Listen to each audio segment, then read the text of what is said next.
Thank you, Antonio, for inviting us to this magnificent place. And I'm pleased to see that the big EU format initiated in Warsaw last November is serving its purpose. Close coordination of our activities in the European and Transatlantic circle remains imperative in the current geopolitical situation. The UK's participation is a particular bonus.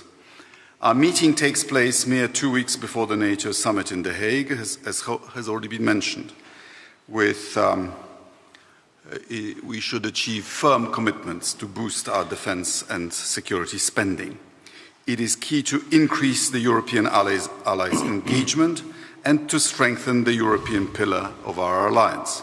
Cooperation and complementarity between the EU and NATO is crucial. We have also spoken about the need to reinforce Europe's defence. Europe must have autonomous military capabilities developed while using the European defence industry's potential to full advantage. Poland, spending 4.7% of its GDP on defence, is already doing its part. And of course, Ukraine's security and stability are vital. My heart goes out to the brave soldiers of Ukraine who are facing a Russian onslaught right now, and I grieve for the civilians that are being killed while Mr. Putin talks peace.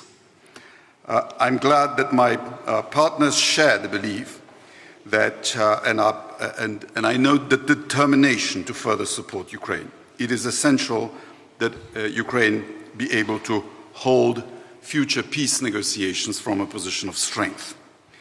The strategy of Putin's regime remains unchanged and is based on feigning diplomatic efforts, escalating demands, and launching barbarous attacks on Ukraine's civilian population. These are classic Muscovite tactics and tricks, and we should not fall for them. I'm sure that there is no alternative to a close cooperation with the United States and coordination of actions within the coalition of the willing. Any and all forms of pressure on Russia must be used, including by tightening the sanctions regime and developing our military capabilities.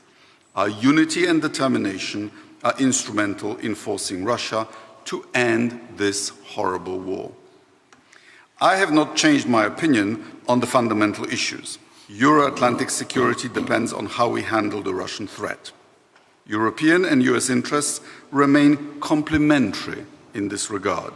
Stopping Russia remains in the long-term interest of the US. Russia's defeat in Ukraine would be a victory for the US and in particular for President Trump. I am pleased that the meeting was also attended by both the EU High Representative for Foreign Affairs and Security Policy and the NATO Secretary General. I hope that our dialogue will continue, and therefore I invited my partners to another EU's Big Five meeting, which should be held in Warsaw in late July. Thank you.